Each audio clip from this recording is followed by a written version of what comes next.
Hello friends, this is your friend back with a new fanfic. What if Naruto has a harem with Tayuya, Temari, and Hana? If you like this story, don't forget to like, share, and subscribe, and leave your thoughts in the comments. Now, let's start. Chapter 1, Prologue. Prologue. Discovery of a power. The 5-year-old Naruto was running from the mob of at least 10 villagers who were pursuing him. All of them brandished some sort of weapons, pitchforks, sticks, swords, the list goes on to a broken glass bottle. The 5-year-old continued to run until he reached a dead end where he turned to face his tormentors and let the heaven above to decide his fate. The mob cracked a grin as they approached the blonde boy and began their assault. They beat him so bad, his eyes were swollen shut, and he lost 2 front teeth and a lot of blood. At least, he thought, if I die I'll be free from the torture. The thought, however, didn't linger in his mind for long as he heard a voice calling him. Weak, a voice from the back of his head told him. It was from a shrouded figure with no apparent face, only a pair of large crimson eyes. So, very weak, it continued. Who is it? The boy asked fearfully. Even with my gift, you are still so weak, it told him again. By this time, Naruto was confused. Gift? What gift? He possessed nothing. Everything he obtained was only for a moment before someone else from the orphanage took it. Even his clothes were simply left out, bright orange shirt and shorts. What gift? Nobody gives me anything. He yelled poignantly. HMPH. Even after all this time, you still haven't noticed. Then let me give you a last gift, a parting gift.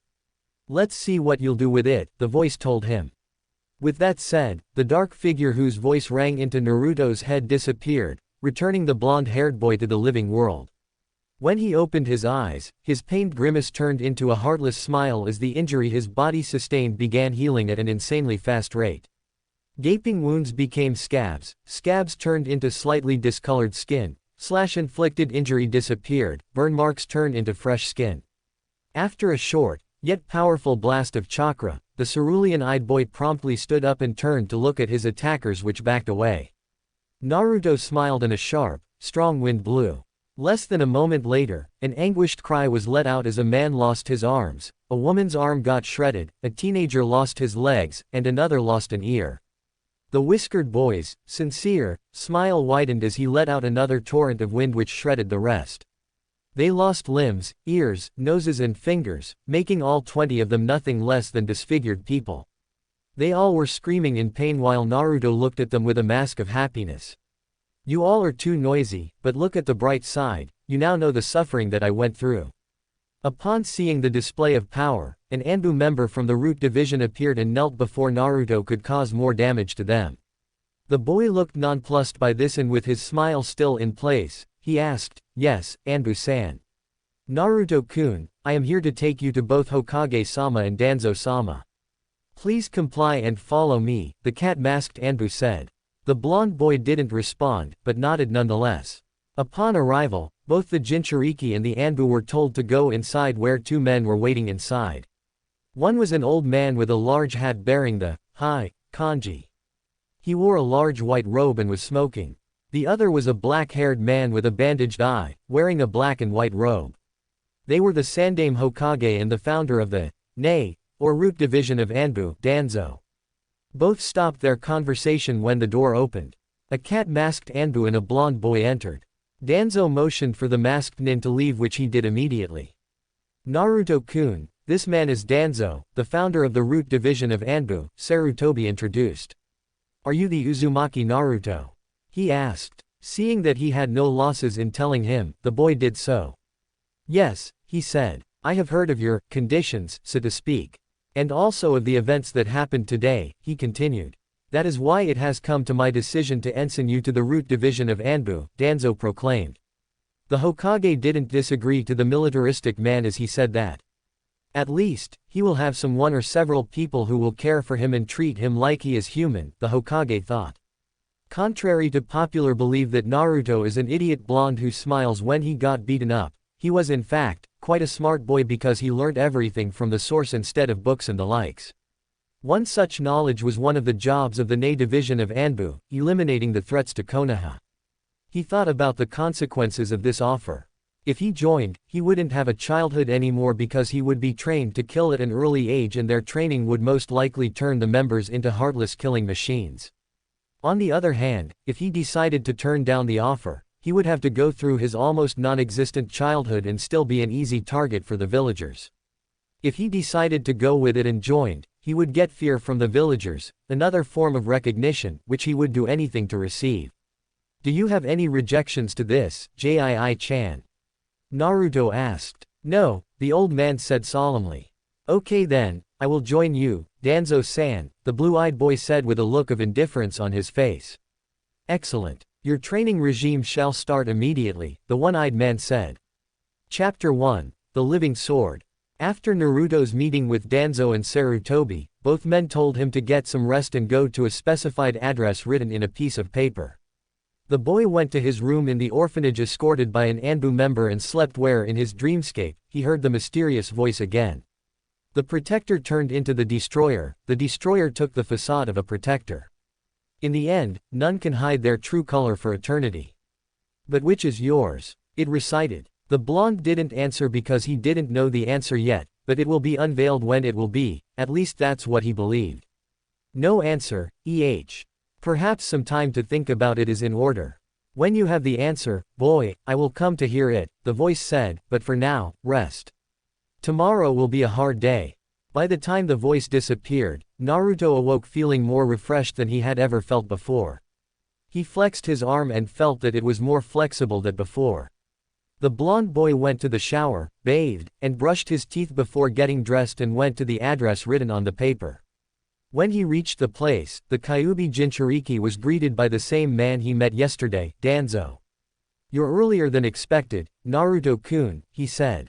Being early is better than late, Danzo-san, the blonde replied. Indeed, you are the exact opposite of Hitaki Kakashi, the one-eyed man muttered. The Roots leader told Naruto to follow him to a clearing in the forest where many traps were scattered, landmines, shuriken-throwing machines, barbed-wired fences, every single kind of trap and obstacle, you name it, it's there. This will be your training area, he spoke to the surprised Naruto, after you gain the sufficient agility, skill, and speed. You shall train wearing these, Danzo said, pointing to a box filled with weights that said, 10 pounds. Wordlessly, the boy took the weights and wore them. Now, run laps around the village until I tell you to stop. Obediently he did so, running like a turtle due to the weights and became easy target for the scorning villagers of Konohagakure. How many laps do you think he'll be able to run before he collapsed? The Sandaime Hokage asked. 5 at most, 2 at least. This village is quite big for a child like him, came the reply, but why did you let him go with Danzo-sama, Hokage-sama? The Roots are the most efficient form of troop imaginable, the old man sighed, but they are the most heartless. They don't care much about their peers as long as they do their job well. But, wouldn't letting him be in Anbu serve the same purpose? It wouldn't, Kakashi-kun. As you know, in the 73 assassination attempts done on Naruto, 12 were instigated by Anbu members, 24 done by Junin and Chunin alike, and the rest were the villagers, he said. Letting him live among the people who had made an attempt on his life wouldn't give him a sense of security, and should that be done, he might unleash a greater power than he had exhibited before on the mob yesterday night. So, you're saying it's to prevent his insanity? The cycloptic Junin asked. You can put it that way, but there's also another reason. What would that be? The Hokage choked on his words, uncertain of the reaction he might receive, but managed to say, the boy may act as a liaison between me and Danzo, a spy if you will. Those who worked under Danzo were indoctrinated to be loyal to him, but Naruto yields to no one and always does things his way, at least that's the old him. There are also rumors that Danzo would try to obliterate Konoha. I need to ensure the truth about it, so that's why I'm doing this. You do understand, right? Hitaki Kakashi, the copycat ninja nodded solemnly. Although he didn't really like it, but it was for the village, so who was he to complain?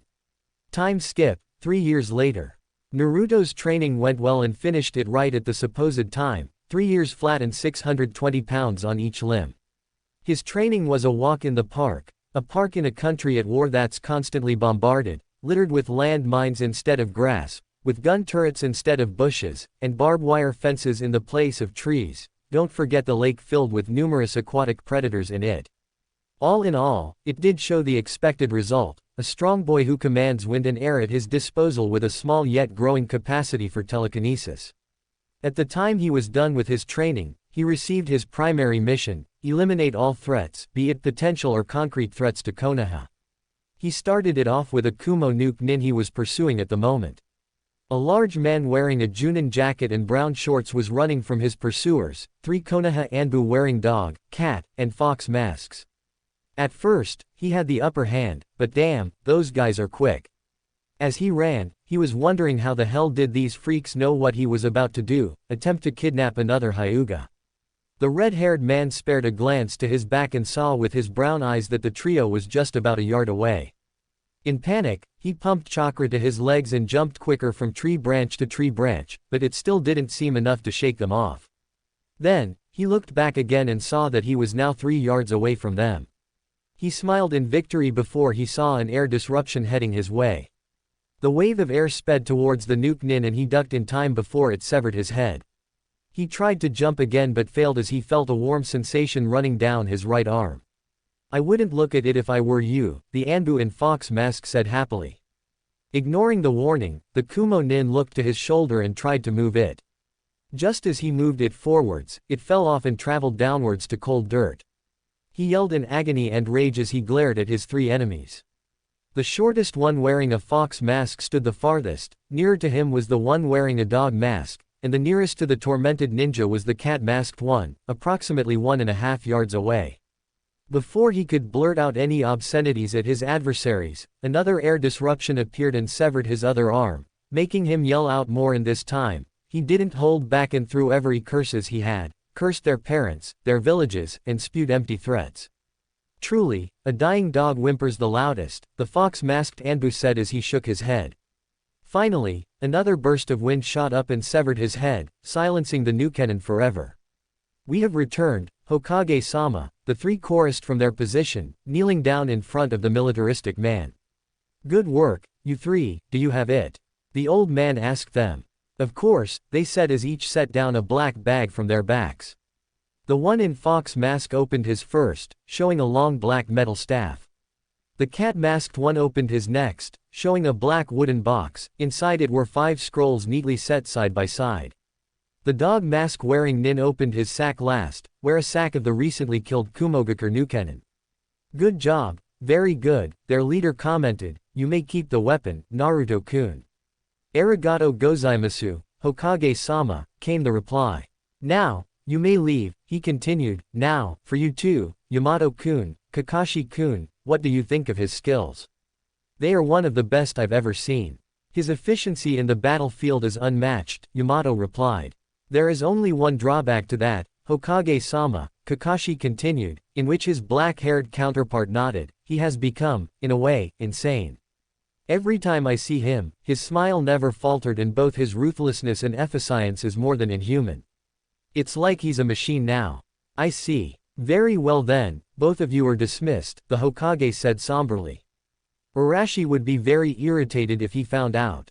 Chapter 2, Messenger. Naruto went back to his apartment room in the Root Anbu complex and slowly set down his cloak and mask on the table, his newfound weapon on the wall. He walked to the bathroom and inspected his own reflection on the mirror. His 2 front teeth that were missing for a full minute those 3 years before on the day he obtained his powers had grown back, he realized.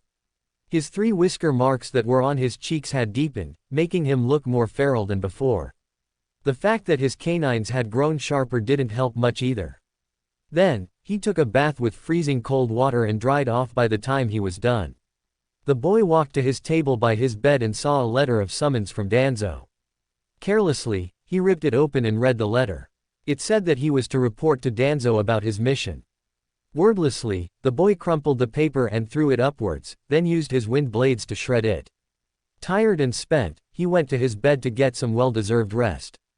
4x. The next day. Report, Danzo said. "Hi. The Nukenin we were ordered to pursue and terminate turned out to be a minimal threat. He brought several items that may need to be thoroughly examined," Naruto said as he knelt down. "Elaborate. What items? What value might it hold?" A box of scrolls which is now at Hokage-sama's hand, and this, the boy replied as he pulled out the staff.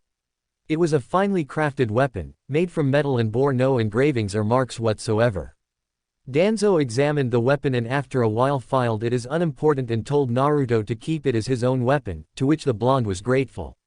The box of scrolls that was in the Hokage's hands might need some scrutiny, but if it was trusted to a weak soldier, surely it wasn't that important.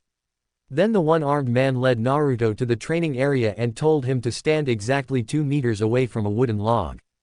Danzo then told the Jinchuriki to cleave it. Without a second wasted, he let a wind blade fly and the log was cut in 2. A clean, flawless cut that couldn't be achieved with a mere katana. After nodding his approval, Danzo led Naruto to a training log and told him to destroy it. Naruto focused his chakra on the object as it blew and slowly rise from the ground and reached 3 feet above the ground. The Jinchuriki then clutched his fist and the log was crushed into splinters. The task was taxing for the young blonde and he had already showed signs of exhaustion by the time he did it the second time. The militaristic man beside him gave Naruto an envelope after his breath stabilized. "Inside this is the specification of your next mission," he said. Without a word, Naruto took the envelope politely and opened it. As he read, Danzo told him, "The mission will commence in 4 days. Meanwhile, use the available time to rest and recuperate." When Naruto went out the complex, it was already midday to noon. Sighing in irritation, the blonde took a hasty pace to a weapon shop to restock his soldier pills, shuriken, kunai, and exploding tags. The shop was a special shop that provided weaponry for every shinobi of every rank and stature. The store wasn't decorated with anything other than weapons. Shuriken and kunai adorned the left side of the wall, while swords and fuma shuriken adorned the right. On the front, behind the clerk's desk was a glass display where every kind of weapon imaginable was hung. In a seemingly practiced routine, the 8-year-old walked straight to the clerk's desk without bothering to look at the other items and called, "I need 50 shurikens, 40 kunais, a pack of exploding tags, and a full bottle of soldier pills." The clerk, much to his surprise, was a 9-year-old brunette with her hair tied in 2 buns on her head. She turned to meet the buyer only to see a smiling 8-year-old boy who was only 120 centimeters tall. "I'm sorry, but we only sell our gear to full-fledged shinobi, not to children," she said, not taking the Anbu member seriously. "I am aware of that, miss. How much will that order cost me?" Naruto said, not caring about her comment. "Now look here," she said before her father came in from the side door which read, "Staff only." "Tenten, that's not polite to say to a customer," the man said. He was a moderately sized man wearing a dark brown shirt under his thick blacksmith apron with dark brown hair and a proud look on his face. The man had strong arms, which its power he displayed by lifting a heavy box filled with training weights easily on one arm. "But father, this kid wanted to buy shuriken and kunai, tell him it's dangerous to play around with them." "Ah, don't worry about this one. Just get to the back and check on your mother, okay?" The girl sighed dejectedly but still did what her father told her to. Once she was out of earshot, the blacksmith turned to his blonde customer, "So, Uzumaki-san, what can I do for you?" "Like I said to your daughter, Kuzushi-san. 50 shuriken, 40 kunai, a pack of exploding tags, and a full bottle of soldier pills." "Uh-huh," he said as he noted down the necessary items. "Anything else?" "I need to have this weapon appraised," Naruto told him as he took out the black staff. Kuzushi Tenzen took the staff and examined it thoroughly. After discerning its material, he whistled and turned to the Anbu member, "This is one good piece you got. Amahagan is rare and this one is made entirely from it." "Amahagan?" Naruto asked in confusion. "Yes, the best material to make weapons or armors. They are extremely durable, flexible, and light.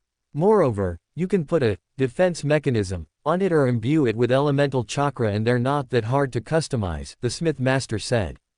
"Can you do them in 3 days?" Naruto asked. "Yes, but they will cost you more," Kuzushi replied. "No matter. Have it done when I return then." 4x. Naruto's 4 days vacation, if you can call it that, was in its 3rd day and he walked to the Kuzushi family weapon shop to retrieve his customized staff. He opened the door to the store and saw the same girl as before. "Ah, it's you again. Sorry I was impolite before," she said as she bowed apologetically. "It's nothing, miss. Where can I find your father?" Oh, right this way. Tenten led the blonde through the staff door after she closed the store for the day. She told him to go to the basement where her father was putting some finishing touches on the staff. He did as he was told and saw the 6-feet weapon engraved with hundreds of kanji that circled it. The smooth shaft turned into a bamboo-like structure as it looked like it had 6 segments. Both segments on each end were slightly thicker than the rest, almost invisible to the untrained eye. On the segments, ends were rings, and on each tip of the weapon, small, almost flat protrusions made by 3 smaller rings were placed. Tenzin was chanting a spell as the crimson kanji burned, and after waiting for a full minute, the ritual was finished with a blinding flash of light. Then, seeing that his customer was there, he told the boy to try it. The perpetually smiling boy took it and tried several swings and stabs, then found that it was perfect. In an act of curiosity, he grasped each end and pulled. To his surprise, the staff split into a pair of kali sticks. Just so you know, I prefer to call them dog-beating sticks. It's a common weapon in Hong Kong's wuxia films. Satisfied with the result, Naruto took out his wallet and gave its contents to Tenzin, who took it with appreciation. One last thing, he said, show me your gloves. Obediently, Naruto did so, and in a swift movement, Tenzin wrote kanjis written in a centrifugal spiral, and when he was done, he promptly slapped both of them and sent chakra to the spiral. There, now you can store that in your gloves, Tenzin said as he crossed his arms.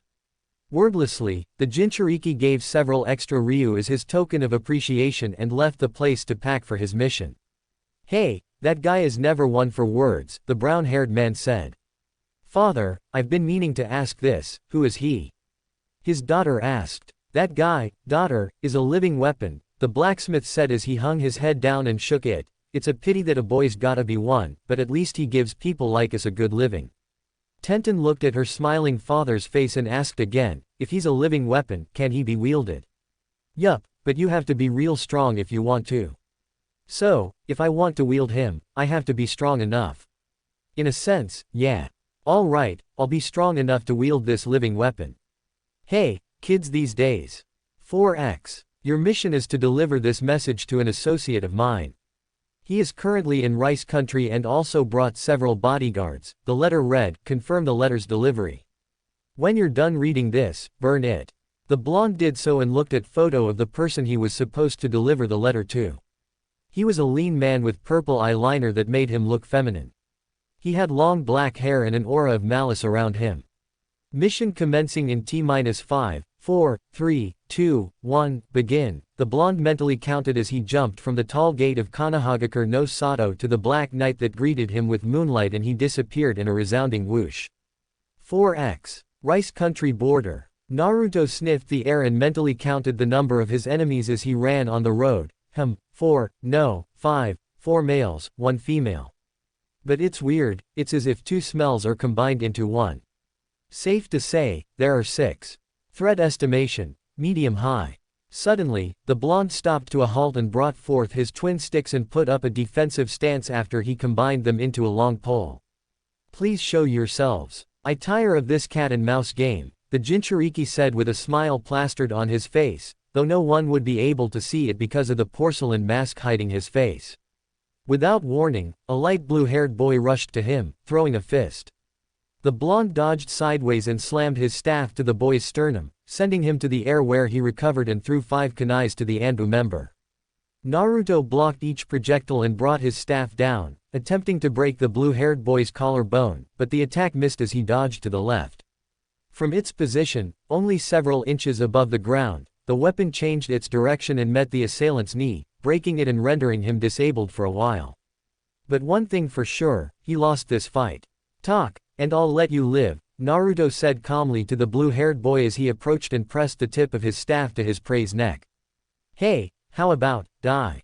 He yelled. Immediately, dozens of arrows soared through the air and would have caught the Jinchuriki too if he hadn't used a Kawarimi no Jutsu with a cage bunshin he had so cautiously prepared.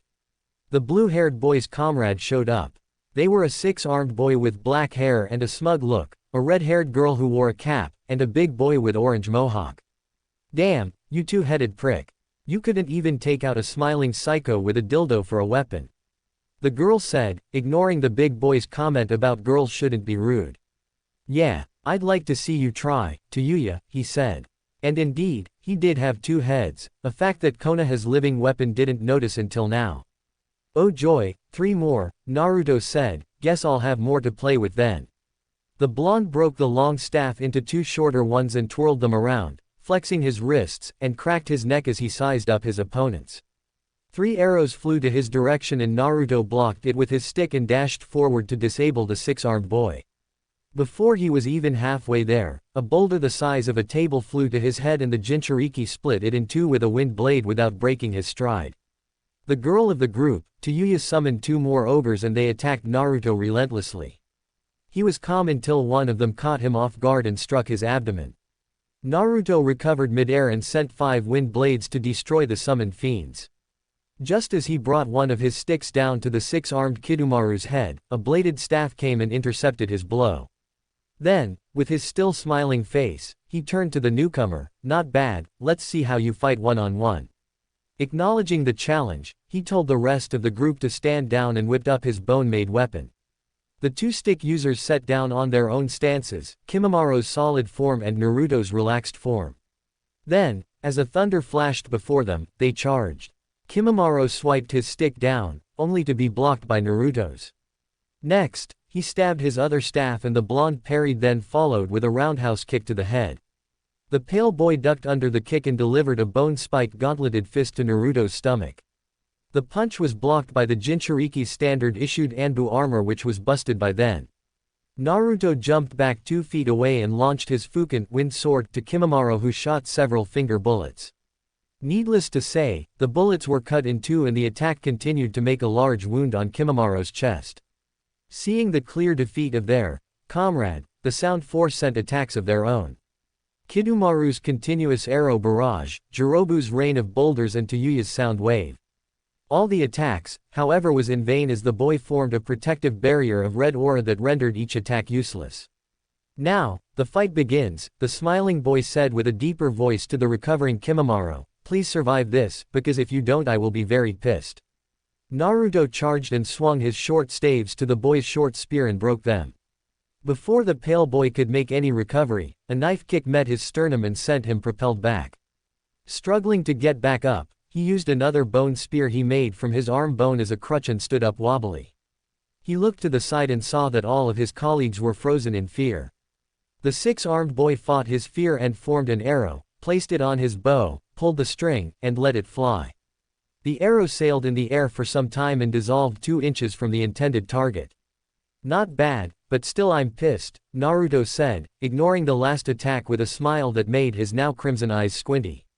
His body exuded such an evil aura that they couldn't move, no matter how hard they try. Do note that they are only about 9 at the time and they'll receive their cursed seal soon enough. Suddenly, a tail of chakra formed on his tailbone and it rushed to the pale boy's chest, where his lungs were supposed to be. As the tail made contact with the lean white-haired boy, it covered him in red chakra and he began coughing up blood. The blonde laughed all the while, a laughter that could freeze one's blood and gave them nightmares for life. His hilarity was cut short as a man's voice called to the fighters on the road, "Cease this foolishness. Are you the one whom I must deliver this letter to?" Naruto asked to the new arrival after stopping his chakra attack and made the chakra armor dissipate, ignoring the man's perfect similarity to man in the picture. "I am Orochimaru. I presume you are the one Danzo sent as a messenger?" The black-haired man inquired. "Yes. Are they your underlings?" The Anbu asked. "Yes. I apologize for their rudeness. They were supposed to keep intruders out and with that Konoha hit I ate, they deemed you as a threat," he reasoned. "I see. I too apologize for my aggression," Naruto said, turning to the 5 who were still frozen in fear. "Orochimaru-sama, may I try to heal them?" "Please, do so." Without further orders, he walked to the coughing boy on the ground and put his palm on the older boy's chest where a burn mark emerged in his still bleeding wound. In less than a second, he began to stabilize and the burn mark vanished, but he turned to unconsciousness. Then came the blue-haired guy he fought earlier's turn. He cracked the broken knee back on place, sandwiched them between styptics and bandaged them before using a healing jutsu on it. The pain induced from resetting the knee alone broke him out of his reverie. The big boy and the 6-armed one were panting in exhaustion due to chakra exhaustion and the massive killing intent they felt, so Naruto plopped a soldier pill to their mouths and slapped them. They recovered immediately and looked at the boy in fear, which he smiled in response, though they couldn't see it because of his mask. At last, came the girl's turn. She suffered from chakra exhaustion too after using the genjutsu in a prolonged period and summoning the ogres. Doing the drill, he threw a soldier pill to her mouth and contemplated what to do next because hitting a girl who wasn't a threat, whether potential or real, was against his conscience. So, he knelt down in front of her, took off his porcelain mask, showing his lean, whiskered face, and without warning kissed her on the lips for 3 full seconds before she yelled, "Pervert!" out loud, tried to slap him and got another kiss instead. 4x. The 7 people entered a cave about half an hour walk from their previous position. The cave was carved and shaped into a huge complex that only had one problem: dripping water from the stalactites. As they walked, Tayuya kept cursing the smiling blonde while maintaining a blush on her face. Jirobu, the big child, continuously reprimanded her about her use of words. Kidomaru, the 6-armed one, continued snickering just like his blue-haired, 2-headed friend, Sakin, whom Naruto supported as a form of an apology. The white-haired Kimimaro was carried on a stretcher to see one of Orochimaru's subordinate, Kabuto. At last, they reached Orochimaru's office, a chamber with obsidian double doors with white borders. They had several carvings that shaped a snake fighting a dragon on a mountain peak. Both creatures' eyes were from ruby and garnet, their body in the background however was made of pure obsidian. "You can get in on your own, right?" Kidomaru asked. Naruto nodded and asked Sakin if he could walk on his own, which he answered with a yes, and left with his comrades to where they entered. The blonde opened the doors and saw the serpent Sanin there reading the letter. His face was crunched up in concentration and was sitting without ease. After the door slammed shut, the serpentine man turned to see that the messenger was there, standing stiff before he knelt down and waited for Orochimaru's response. "Ah, sorry I didn't notice you there. I suppose you wanted to hear my response for Danzu's letter?" he asked. "Hi, Orochimaru-sama. My response would be yes to every condition he mentioned. This letter holds my official response for him," he told the Anbu member. "On behalf of Danzo-sama, I thank you deeply, Orochimaru-sama," he said. "Not at all. It is nothing," the serpentine man said. Naruto exited the chamber and set his mask back, while inside Orochimaru sat on his chair and placed his palm to his forehead. Unbeknownst to each other, the two grinning people had the same thought on their minds: the old fool doesn't know he's being used in this agreement. The blonde boy went past the entire compound in 10 minutes, and by the time he reached the exit, Orochimaru had given the sound for, excluding Kimimaro, a cursed seal. Chapter 3. The Agreement.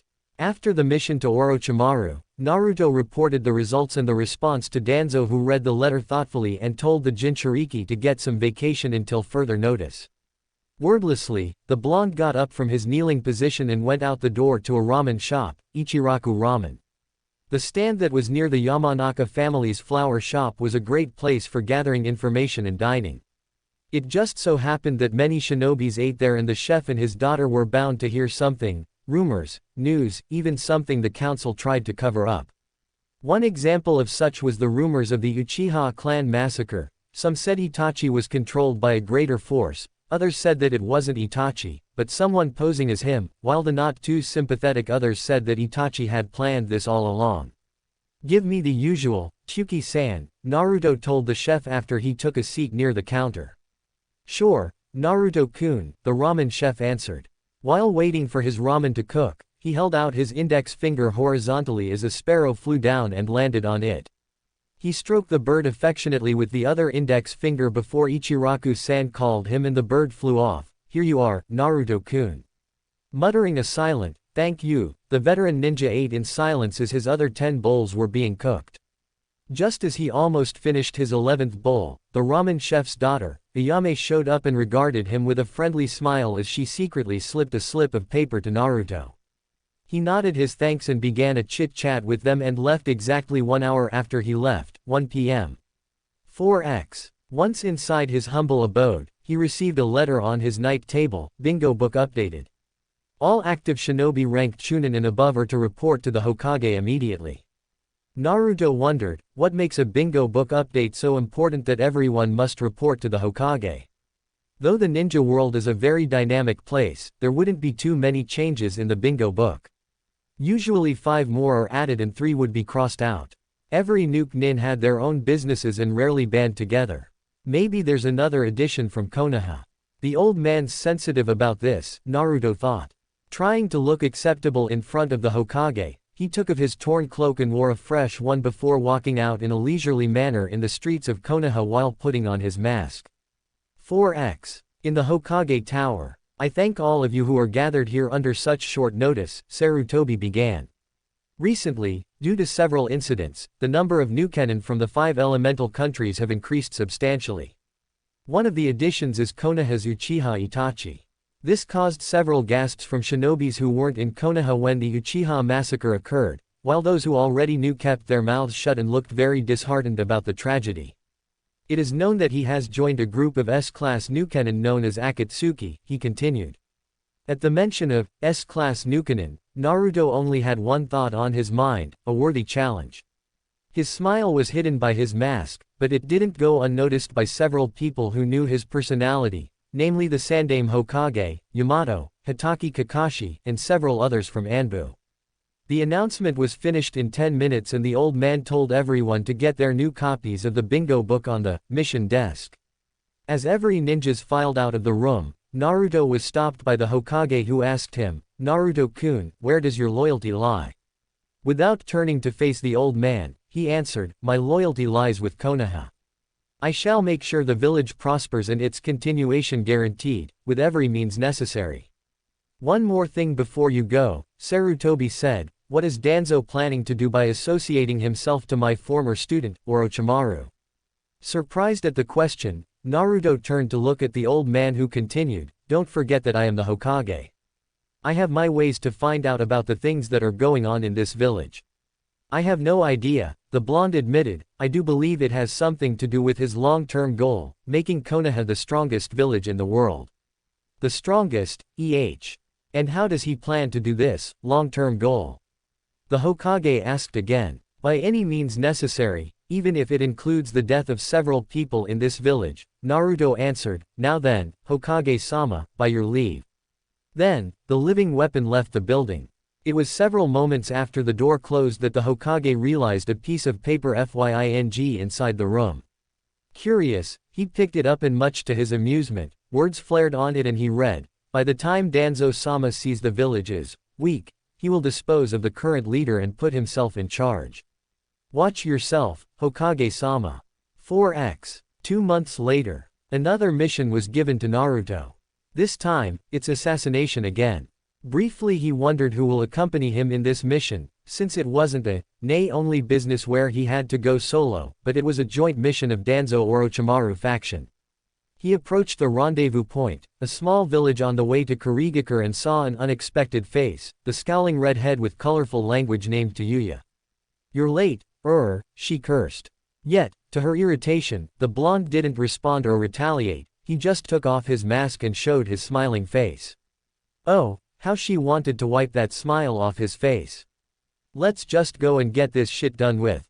They ran to the village's exit, heading towards their destination, a bandit camp situated in the shady parts of Kurigakure no Sato. "Do you understand the situation?" Tayuya asked. "Yes, a group of bandits has appeared here. Destroy them because they are a threat, spare no one." "Correct," Naruto asked. "Yeah, and don't this up, got it?"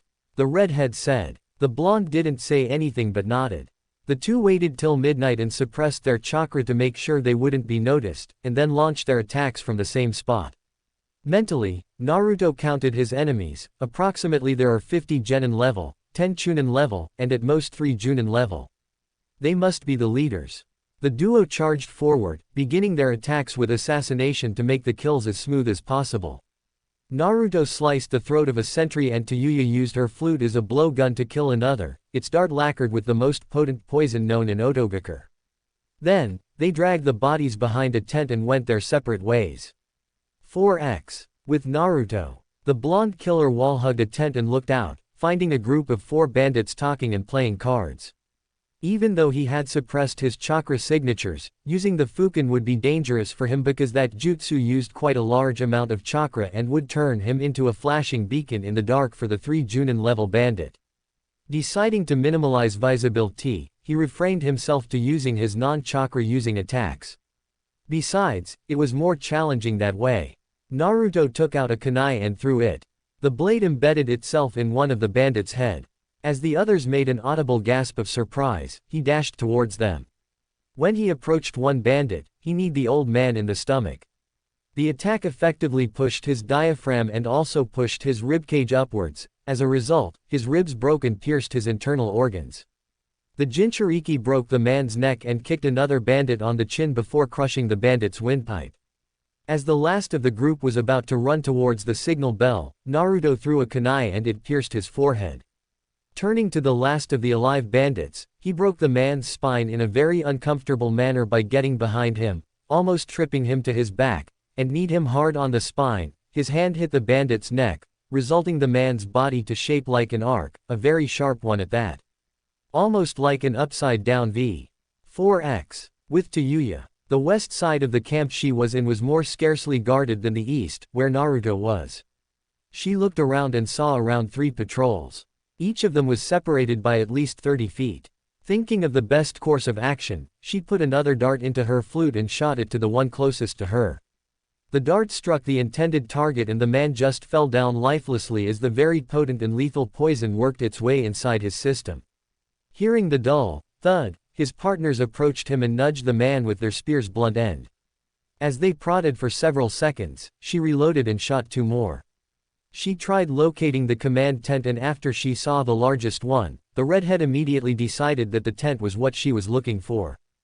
4x. Tayuya ripped a small hole on the side of the tent and peered inside. What she saw brought a small smile to her ruby lips. The tent was packed with the remaining bandits. Now, the mission would be finished early if she just blew the place up. Something she would do if her crazy partner didn't just charge in after putting his mask inside his gear bag, took out his weapons, smiled, and started attacking. Normally, the foul-mouthed girl would really love to blow this person up. After all, he did piss her off, really pissed her off. If only her boss didn't say anything about this matter. 4x. Flashback. Tayuya, in this mission your partner will be from another village. And whatever you do, do not inflict damage on him or infuriate him, Orochimaru ordered. Hi, Orochimaru-sama. The redhead bowed and exited the dark chamber to her own room to get ready. 4x. Enjoying the sight? A voice beside her asked. Startled, she turned to the owner of the voice and met Naruto. Obviously, the blonde used a bunshin to wreak havoc inside the tent as everyone inside were screaming and shouting. What the? Don't scare me, you piece of shit. And what the hell is your bunshin doing? Can't you just blow this whole joint up? Tayuya asked in a high whisper. Because that's not our real target. I will get back there to play later. Now, we have a bigger fish to fry, the blonde said. Confused, the girl followed the Anbu after confirming that it was him, not some high-level bandit in a hanjura genjutsu. He ran towards a small tent that looked just like any other tents near the cloth wall used as the base's limits. Okay, we're here, now what? The foul-mouthed girl asked. Lean closer and tell me what you hear, Naruto said as he took off his mask. His bunshin earlier was the one who lost his mask, not the original. Our target will be the small villages supplying Konohagakure with metal ores and stones. The other target will be this spot here. Apparently one particular Orochimaru had built a base of operations there. It's a cave, so if we just throw all our Horoku, hand-thrown old-style bomb, it's bound to be blast to shit in no time. Lately, she said, copying the leader's words and almost failing to stifle a roar of outrage.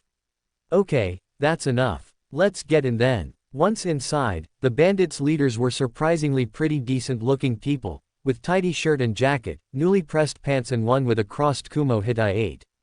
The other men in the room, obviously his underlings, had the Hitai-8 of Iwagakure and Kusagakure. Jinbo Okuda of Kumogakure. Naruto turned to the black-haired man in white, Ashiki Ken of Iwagakure, the brown-haired man in black, and Tojo Rumaru of Kusagakure, the green-haired man wearing blue. You all are hereby sentenced to death under the charge of being a threat to Konohagakure.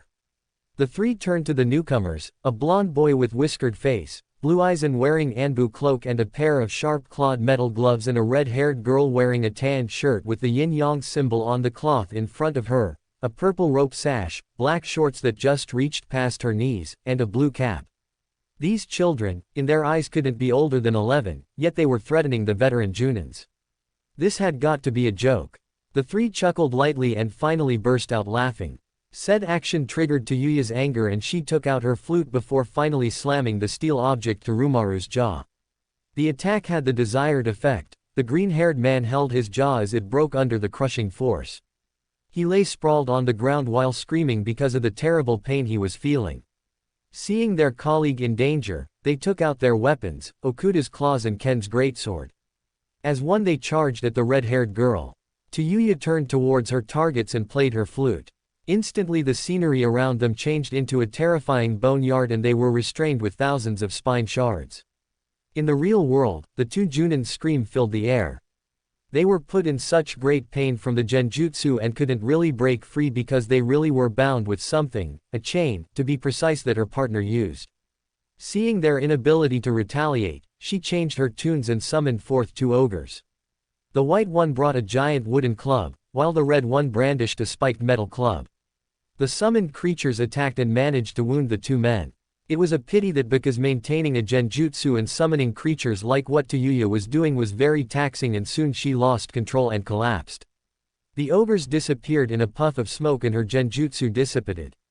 Once the smoke cleared, there stood the three bandit leaders. Okuda sported several large bruises, Ken had many small ones, and Rumaru had repaired his jaw with a healing jutsu he had. Truly, the three were worthy to be Junins. They stood there as rigid as a rock, their hands continuously moved over their injuries as they healed very quickly, obviously using healing jutsu. Rumaru took out his saber and looked at the fallen Tayuya with great hatred. "I'm gonna kill this bitch for breaking my jaw," he said, ignoring the quickly approaching Naruto who had taken out his 6-foot bow staff. With a heave, he brought his sword down to behead the girl.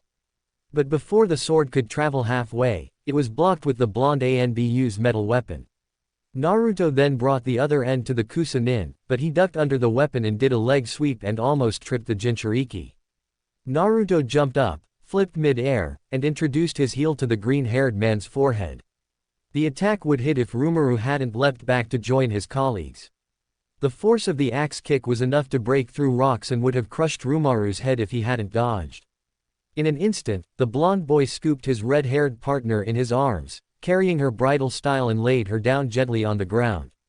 My, so impolite," Naruto said as if he was talking to a child, trying to attack a defenseless lady. "That's not very gentlemanlike, is it?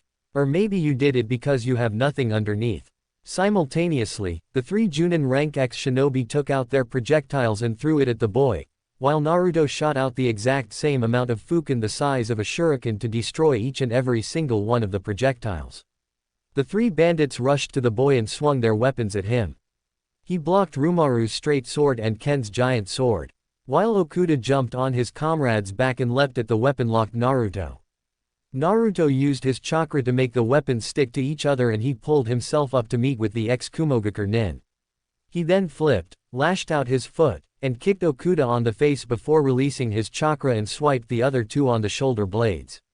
This gave the desired effect of them walking wobbly forward and clutched their shoulder blades and face. Angered at being toyed with this boy, they created dozens of bunchins from their villages and threw their shuriken, kunai, and senbon needles as several bunchins also threw their weapons. Seeing no way out, the blonde boy tried a trick he had been thinking of for the last few weeks. He created several small tornadoes that shot his wind blades like a gun turret would shoot bullets. Smoke filled the area and blood covered the ground as all three Junins were dismembered and mutilated. As the smoke and occasional blood fountain cleared, there lay the shredded bodies of three Junin-level bandits. Coincidentally, this was also the time when Tayuya woke up. She saw the crazed look of her partner as he savored the blood that covered his head and licked the occasional blood drop that reached his lips. Too shocked to say anything, she just looked as the blonde scavenged the bodies of the dead men and took their weapons without a second thought. When he got back to her, he asked her as he showed a marvelous weapon, "Do you want to take the claws or the others?" The girl looked at the blood-stained weapon and the gore that caked it, but took it anyway. Then she turned to the pile of bodies and played her flute. The tune had a soothing touch to it and 3 mist-like cluster of gases emerged. They were bone gray with 3 darker parts in the middle. As they rose to enter an orb that was attached to her bracelet, they made a voice that somehow sounded like contentment. During this whole tirade, Naruto watched her closely and especially the bracelet on her right wrist. It was made from platinum with about 12 small gray orbs attached in the middle, and as the mist-like gas moved towards one orb, the sphere glowed red. "What was it that you were doing?" Naruto asked. "Absorbing souls," she replied. "They are what made my summoned Oni demon. Sometimes, they also teach me something and talk to me." "Okay then. Back to the matter at hand, would you like to help me kill the rest of the bandits or just watch?" "I'll help. I also want to test these claws." The two then walked to the biggest tent where about 40 people trying to kill thousands of crows that somehow got in there. "Your summon?" Tayuya asked. "No, my Bunshin," Naruto answered. He then clicked his fingers and they all turned to life-size Narutos before disappearing. Sensing that they had been tricked by the boy they thought they had killed earlier, one man ordered the others to look for the blonde and kill him on sight. The bandits dispersed outside, watched by the red-haired girl and the blonde Anbu atop a tree that was on the border of the encampment. They waited until things settled a bit and came down at the same time, hacking, slashing, stabbing, and basically killing the bandits. Needless to say, chaos ensued. None of the rogues expected their target to just jump down and start killing. After half an hour of utilizing jutsu and weapons, they finished their mission and assignment. 4x. The two scavenged the slaughter grounds for anything that's worth something: weapons, armors, jutsu scrolls, treasure, gold, anything. What they found worth approximately 900,000 ryo, most of them were from the treasure chest they found in one of the tents. By a fair agreement, they split the money 50-50 and would go on their separate ways if a messenger bird hadn't fluttered down and landed on Tayuya's shoulder. She took out the letter, read it, and frowned. Its contents were orders from Orochimaru. He ordered the red-haired girl to go to Konoha and get a certain Fuin Jutsu scroll that Danzo knew of. This meant 2 things to her: 1, she would have to spend more time with the blonde maniac, and 2, she would have to travel back to Otogakure from Konohagakure, which was very far. Sighing in annoyance, the foul-mouthed girl cursed and told the blonde boy to move his and lead the way to Konoha. 4x. On the way to Konohagakure no Sato, the merry duo walked through the thick forest that surrounded Konoha, one with irritation, the other with indifference. Naruto kept listening while Tayuya kept cursing, until a kunai was suddenly thrown to their direction. They both dodged out of the way as more than 10 men wearing the Otogakure Hitai 8 showed up, and one of them walked forwards and said, "Tayuya-sama, there has been a change of orders for you." "And that would be?" she asked, not really liking where this conversation is going. The same man, a slender man with black face mask and camouflage-patterned outfit, whipped out a scroll and read it out loud. "The agent who goes by the codename Konoha no Tsurugi was deemed a liability for our future plans. Kill him on sight." After hearing this, the red-haired girl tried to resist her urge to just blow up in their faces. She knew how strong this guy was. After all, he did beat Orochimaru's top 5 alone. Maybe that's the reason why Orochimaru-sama sent about 10 men out now, she thought. Naruto, on the other hand, had no problems and still looked indifferent after he took off his mask that he put back on several hours ago. "Yield, Konoha no Tsurugi, resistance is futile," the man continued. With a smile, Naruto raised both his hands and said, "Okay, I give up, not." Then, the blonde waved them down quickly and 2 blades of wind shot out, splitting 2 Oto shinobis in 2. Surprised, the others leapt away and spread away, not wanting to receive the same treatment as their comrades who just got split in 2 by an invisible weapon. Tayuya was conflicted in this. If she joined her comrades from Oto, she would be killed by the blonde weapon. If she joined the boy, Orochimaru would hunt her down and kill her. The battle raged on as the foul-mouthed girl continued to think about her choices. Naruto himself had his long staff out, deflecting kunais and shurikens. One bandaged nin wearing an odd-shaped gauntlet with many holes in it leapt and swiped his arm at Naruto, who then calmly crushed his skull with a simple swing of his metal staff. He turned around to see another ninja wearing the exact same gauntlet, and he heard a slight screeching created by the melody arm. The boy then barfed, and when he recovered, more enemy bunchins came down with their weapons drawn. Naruto pumped the Kyuubi's chakra into the air around them, and they easily formed long, thin strips of air blades which snaked and hissed. The K's no Himo, or wind rope, as he dubbed them, slashed through the enemy, and soon, the Bunshin army was gone. The improved wind blades ran and hissed like a viper would as they chased their targets, the 10 Chunin of Otogakure. 4x. Hey, that kid's pretty stupid. Fighting in a thick forest like this. He can't see us, but we can hear him, a Chunin thought. He continued to run through the forest until he felt a cold wind against his back. Feeling something wet, he turned and touched his back over his shoulder and looked at his fingers. What met his sight was the crimson of his own blood. Shaking in fear, he began to slash his kunai rapidly, hoping to somehow hit his attacker. This action, however, made his blood to continue dripping from the large wound that took off his entire back skin, and soon the Chunin collapsed from blood lost. 4x. The rest of the said Chunin's comrades weren't as lucky as he was, seeing that their internal organs and major arteries were cut by the wind blade. Everyone had the same look, wide, dead eyes and blood dripping from their mouths and wounds. All of them were put on the ground around his target and his superior. When he came to, which was about 15 minutes after he passed out, he saw that the blonde-haired kid and the red-haired girl talking to themselves. The Chunin didn't know how the hell he managed to stay alive. For all he knew, he should have been dead by all the blood lost. Then, he remembered that he had gritted his teeth so hard, the blood pill he put inside one of his back molars popped out and he swallowed it when he blacked out. Curious, he continued to observe what was transpiring in front of him. 4x. So, which side will you be on? Mine and stay alive for an indefinite period of time, or Orochimaru's and face immediate death? Naruto asked to the girl. She was transformed. Her lightly tanned skin was deep purple and the small horns she had grew longer and bigger, giving her the impression of some demon, and her clothes were torn in several places. The Anbu member, however, only lost his armor and a cut plus several bruises on his body shown by his torn sleeves. Do I look like I really have a choice? Tayuya asked back as she laughed a little. In the end, I'll die anyways, either by your hands or his. Tayuya-sama, don't forget which side you're on. The still alive Oto Chunin yelled. The blonde boy in turn sighed and shook his head while the red-haired girl slapped her forehead at her subordinate's foolishness and only watched as the boy in front of her threw a kunai straight to between the man's eyes. The blade connected and he crashed down the tree he was on. Now that the disturbance is gone, what will it be? Fine, I accept your offer. Naruto then approached the girl who was transforming back to her original form and stuck out a hand for her to shake. She didn't move her hand and said, "If you can ensure my safety and get rid of this cursed seal." Deal. The two then shook their hands, sealing the deal. Chapter 4, Betrayal and Death of Student. Both Naruto and Tayuya walked towards Konoha in relative silence as both of them were quite tired. Halfway through, after ensuring the blonde boy's unawareness should she attack him, Tayuya slammed her flute to his skull with a force strong enough to break a skull, and the boy fell down like a heap of meat to the grassy road below.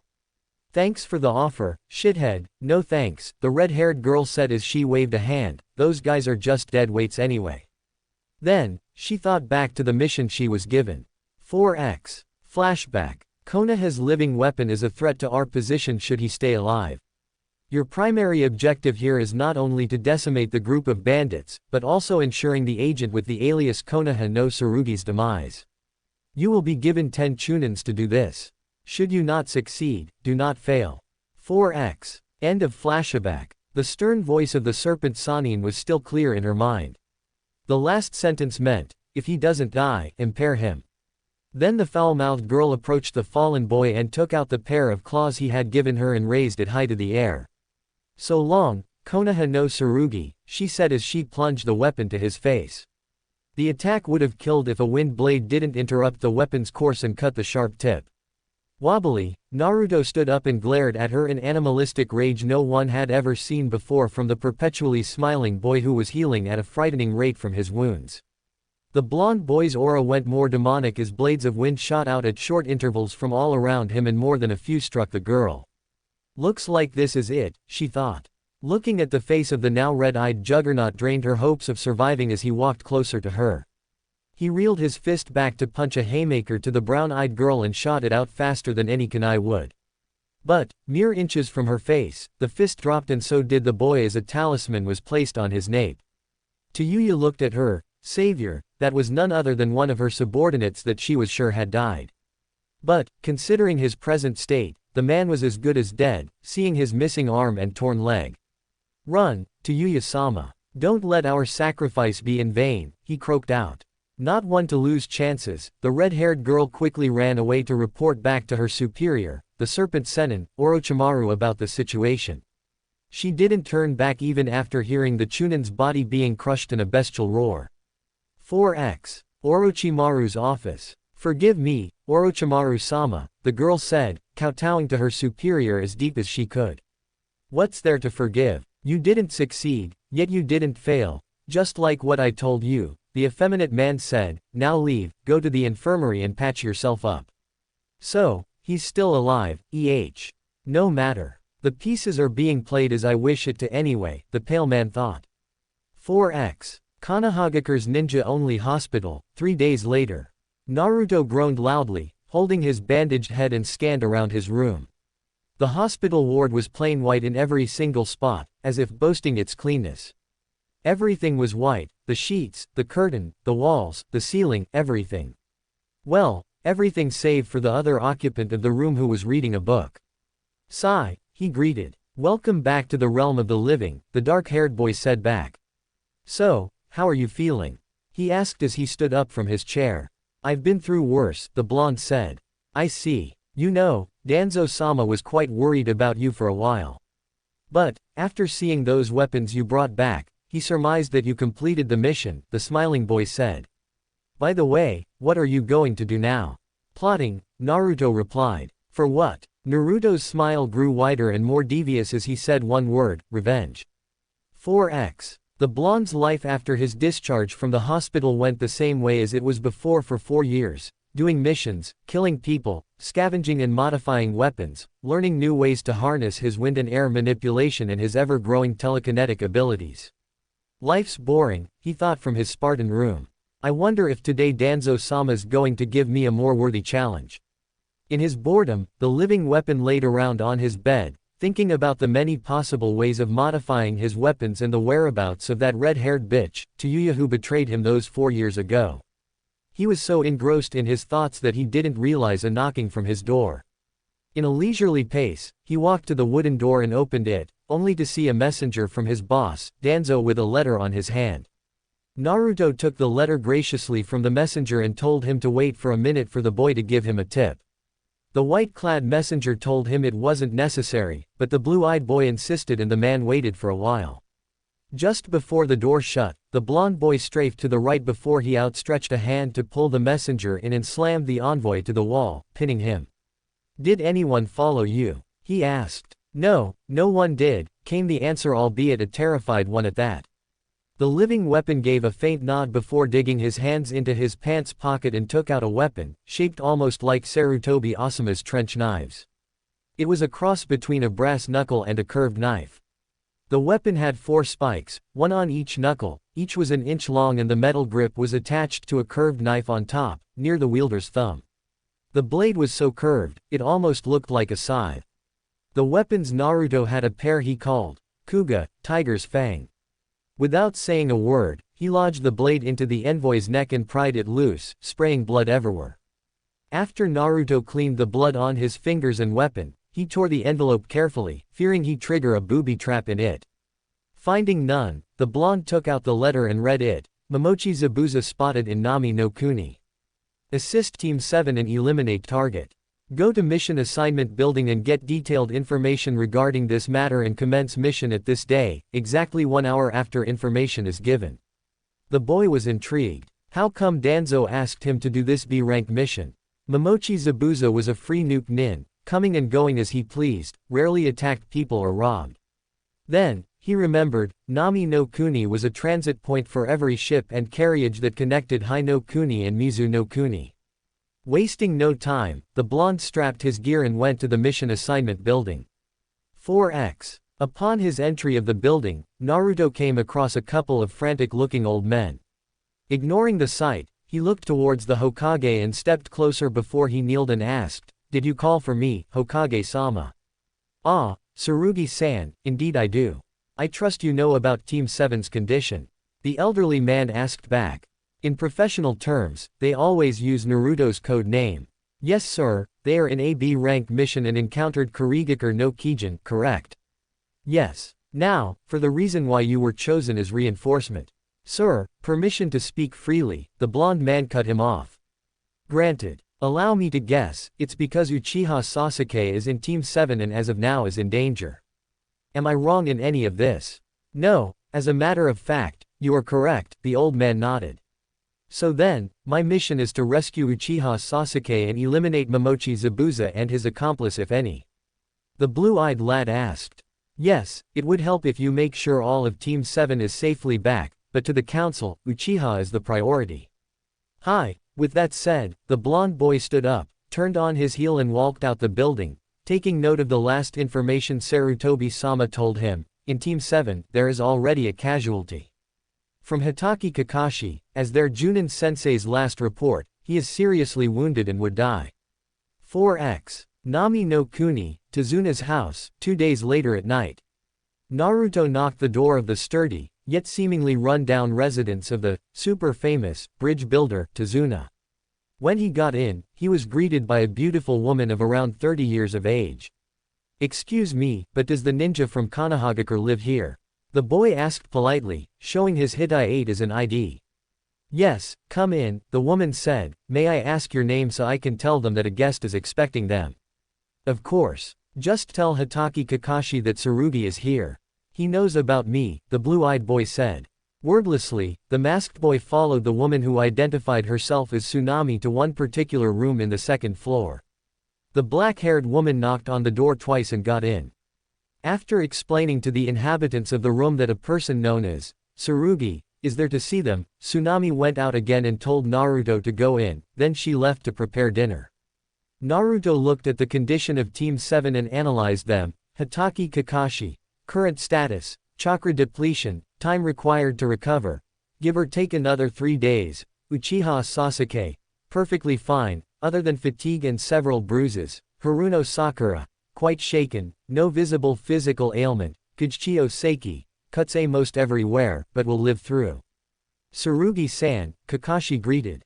Nice surprise, I never thought Hokage-sama would send you here. Kakashi-san, Naruto replied. Bad surprise, not only did you lie to the Hokage and I at an extent, your first team looked battered. Well, I have no other way. If we didn't ask for reinforcement, no doubt one of them will die, the silver-haired man said calmly, gesturing to his team. The 3 genins were shooting the tall Junin dirty looks, which he ignored. Very well, but I will only help if you are near death. Now then, please excuse me, the blonde replied, exiting the room. Who is that guy, Kakashi-sensei? Sakura asked. That guy is someone you don't wanna mess with, the silver-haired Junin said. Is he just short or is he young? He looks too short for an Anbu, Sasuke asked, inquiring further information for this potential ally or potential foe. Oh, he's young. Around your age, I believe. What? Around our age and an Anbu? Seiki yelled. This outburst gained angry looks from everyone in the room, which he shot back with a confused, what? Kakashi sighed in annoyance and shook his head. Seiki, didn't I tell you back when we fought against Zabuza, there are people younger than you, but stronger than me. That guy, Tsurugi is one of the concrete proofs. Then, just how strong is he? Uchiha asked. If he doesn't hold back, not even the whole Konoha Anbu force would survive, the copy nin said ominously. 4x. Dinner, Tezuna's house. Sasuke was eating like a starved man, so did Seiki who wolfed his food down like there was no tomorrow. In less than 30 seconds, they finished their plates and puked them out soon afterwards. Hey, if you can't keep it down, don't eat. You're wasting food, Sakura reprimanded. No, I need food to continue training, Sasuke said back. Yeah, me too, Seiki agreed. There, peaceful, dinner was cut short by a short boy wearing a bucket hat and overalls of around 6 years of age who said tauntingly, why do you keep trying? You guys will be killed by Getu and his men anyway. Shut it, kid, we're not like you, the brown-haired Seiki said. That's right, you don't know what pain is, the black-haired boy said, if I were you, I would just give up. Kakashi decided to cut the argument short as he told them, well, you don't need to worry. After all, aside from me, you also have Konoha's living weapon on our side. Aside from me, then what the hell are we? Chopped liver. The pink-haired genin whispered to both her teammates who nodded in agreement with both boys showing different emotions, Sasuke with anger in his eyes and Seiki with annoyance. In irritation, the boy whom Tsunami later introduced as her son, Inari stood up from his chair, excused himself from the group, and went to the roof for some alone time after telling them how futile it was to fight against Geto. 4x. Roof of Tazuna's house. Naruto was standing on the tip of the roof with his blue eyes closed and let the night air hit his face in full force, as he had taken off his mask and hood. The blonde boy inclined his face upwards, looking at the moon that shone brightly in the sky. Hearing footsteps, the living weapon turned to the staircase that led to the roof. He saw Inari climbing it with his arms and almost lost his grip. The black-haired boy looked at the mysterious stranger who stood atop his house and asked, like any ordinary people, who are you? The blonde ignored the question and disappeared into the lack of the night, leaving only a swirl of wind and leaves in his wake. 4x. The next day, Kakashi flexed his hand and saw that they worked properly, not limited like before. Then, he tried walking without his crutches and succeeded as well. He left the house and told his team to follow him and Tazuna to the bridge with one thought in his mind, the time is near. 4x. Sasuke and Seiki had both successfully ran up the tree Kakashi told them to climb with their chakra. Sasuke first and 3 hours later, Seiki. Both of them didn't care about the time and returned to Tazuna's house where they rest and recuperate, preparing for the battle that would take place on the next day. Chapter 5. Difference of Strength. The day before, in the morning, Naruto was up, doing sit-ups while hanging on a tree branch. The boy didn't go to the bridge yet because he knew Kakashi would signal him should they be in trouble. His keen sense of smell picked up many scents: flowers, grass, trees, and a person. Seeing no point in hiding his presence anymore, he continued his morning exercise. Hiding now will only rouse suspicion. Let's see what this person wants, the blonde thought. The person he saw was someone whom he didn't expect, a beautiful girl wearing a light blue kimono with an herb basket dangling on her arms. She looked harmless at a glance, but somehow, the blue-eyed boy could smell blood coming from her. 4x. Haku saw a masked and hooded person wearing a black hoodie hanging from a tree branch by his knees doing sit-ups and, trying to keep the act of a normal village girl, she asked the stranger politely, "What are you doing?" The masked person turned to her for a while and flipped down to the ground. Then, he walked closer and asked, "What does it matter?" Ignoring the rude comment, she just answered him, "Nothing, I'm just curious." There was a moment of silence between them as she knelt down and began picking herbs, then asked, "Why do you train?" "To become strong." Naruto ignored the question and looked the other way before he asked, "Does it matter?" "Strength, I mean." "Of course it does. I need to become strong to protect my precious person," the black-haired girl said. The blonde in turn asked back, "So that's the reason you strive to be strong?" "Yes, what's yours?" "Your reason to be strong." "No reason," the Jinchuriki said. At that moment, Haku was confused. If there was no reason, should an action be done? The blue-eyed boy looked at the black-haired girl who momentarily paused and stared at him. Seeing the girl's confusion, Naruto said, "Not everything needs a reason. One of them is being strong." After his words were spoken, the living weapon turned his back on her and disappeared. 4x. Tazuna's house. The next day, Tsunami screamed from the kitchen as two men who was working under Geto busted the wall of the kitchen she was in. One of them, wearing a beanie, said to her, "Are you Tazuna's daughter? 'Cause our boss told us to get you." This time, she screamed louder and alerted Inari, who was washing his hands in the toilet on the floor above. Tsunami was backed up against the kitchen counter and at the same time, both Geto's henchmen and Inari were closing in. The 6-year-old boy called to his mother and the two samurais turned to each other. "What? There's a kid here?" the unshirted one asked. As her motherly instinct kicked in, Tsunami yelled to her son, "Inari, don't come. Run away." The two henchmen turned to each other and discussed the matter of whether or not they should get another hostage, but the beanie-wearing one told the eye-patched one not to. After all, Geto only told them to bring one. Then, the eye-patched samurai asked his partner, "So, I can kill the kid, right?" Hearing the question, Tsunami yelled, "Stop. You want a hostage, right? If you touch the boy, I'll bite my tongue and kill myself." The beanie-wearing samurai sneered and turned to Inari, "Hey, thank your mom, kid." His partner whined, "But I want to cut something. You just cut a bunch of things. Now come on, let's bring her." From his hiding place, Inari silently cried. Not only had he failed his father, he also failed his mother. "Mom, I'm sorry. I'm so sorry. I'm a weak kid, I can't protect you. And I don't want to die. I'm afraid." "Are you afraid, boy?" a voice asked behind him. Because through fear comes hesitation, and through hesitation comes weakness. Fightfully, the black-haired boy turned to see the owner of the voice.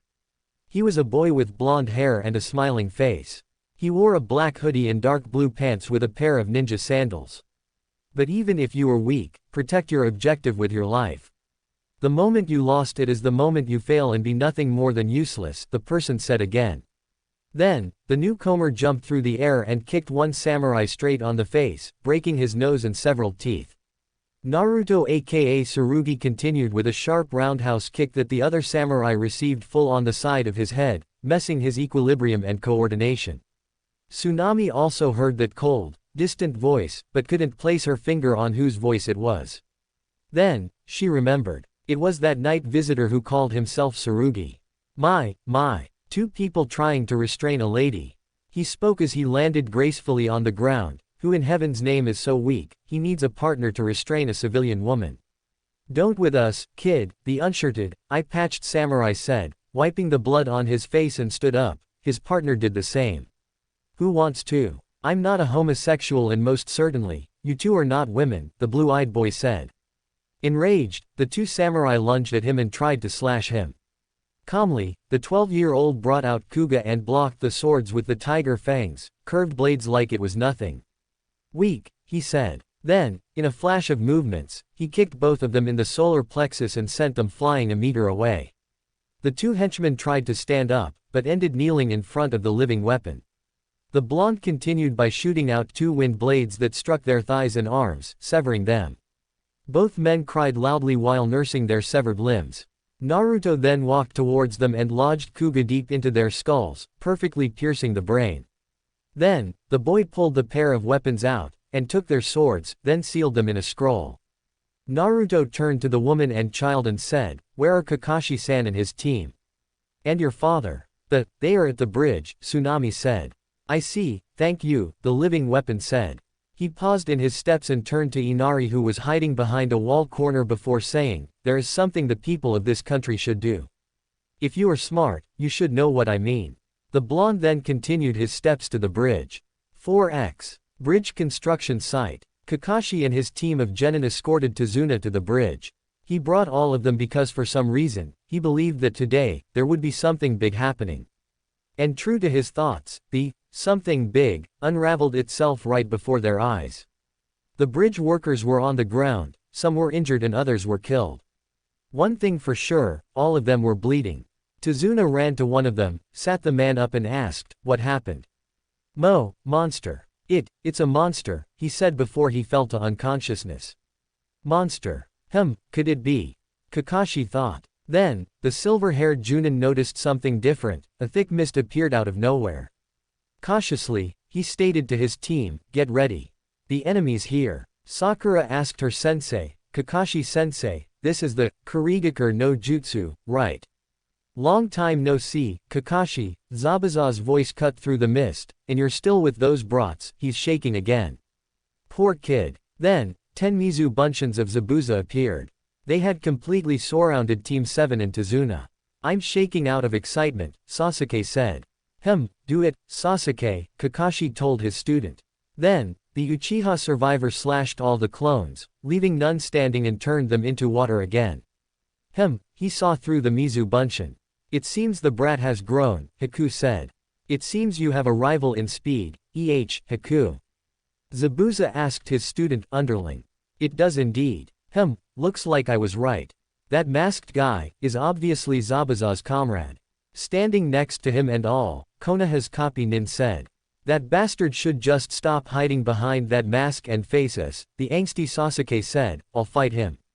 Tricking us with a stupid act like that, I hate sons of bitches like that. Wow, Sasuke-kun is so cool, Sakura said in a fangirlish way. Meanwhile, their comrade, Seiki was quietly sneaking away from the battlefield, thinking, damn, at first, I thought being a ninja means I can be surrounded by pretty girls all year round. If I'd known I'll be putting my life on the line, AARRGGH. I knew I should have just joined that business school pops always told me about. I should just get away from here. Seeing all this, their sensei shook his head and thought, when I pass a team, they're messed up. Although Sasuke's strong, he's too hell-bent in revenge, Sakura's too infatuated with him, and Seiki's a coward. Why, oh why did I accept when Hokage-sama said I should take a team of genin? Oh yeah, it's because if not, it's that psycho that's gonna teach them. Again, the copycat sighed loudly. This didn't go unnoticed by Naruto, who was approaching their location at a relaxed pace. About 50 meters from them, he stopped and put his mask and hooded robe on before he disappeared in a whirl of leaves, only to reappear right between Kakashi's and Zabuza's faction. Seeing the blonde's appearance, the silver-haired Junin asked, "Ah, Tsurugi-san, nice of you to join us. I'm here to complete my secondary mission." "So, Kakashi-san, Zabuza-san will be my opponent," he replied. Sure, no hassle here. Then I'll leave you two to fight then," Kakashi said as he turned around, watching Sasuke's fight with Haku, ready to step in when things get awry for the onyx-haired boy. Sakura, Seiki, cover Tazuna.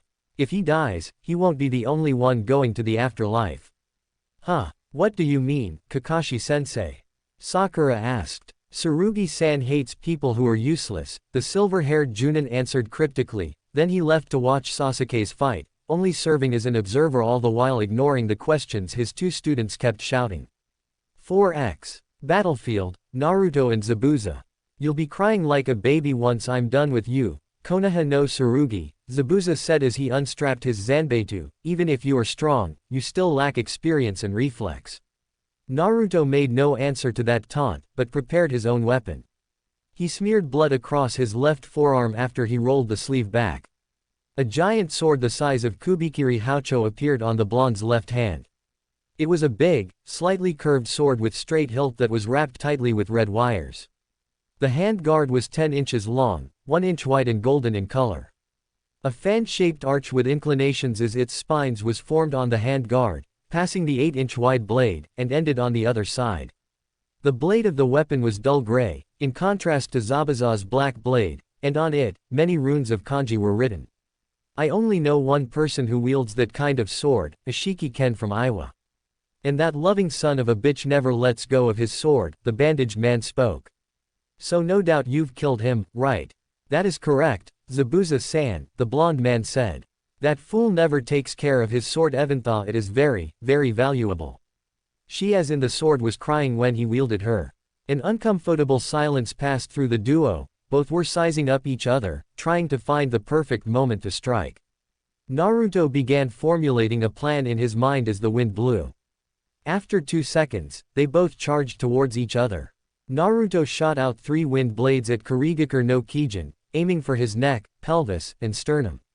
All of them hit something and Naruto heard water splashing, no doubt it hit a Mizu Bunshin. Then, where is Zabuza? The living weapon stopped and thought about this, until he heard a voice from the heavy mist that he noticed didn't dissipate when his wind blew. 8 choices, it said. Liver, lungs, spine, clavicle vein, jugular vein, brain, kidneys, and heart.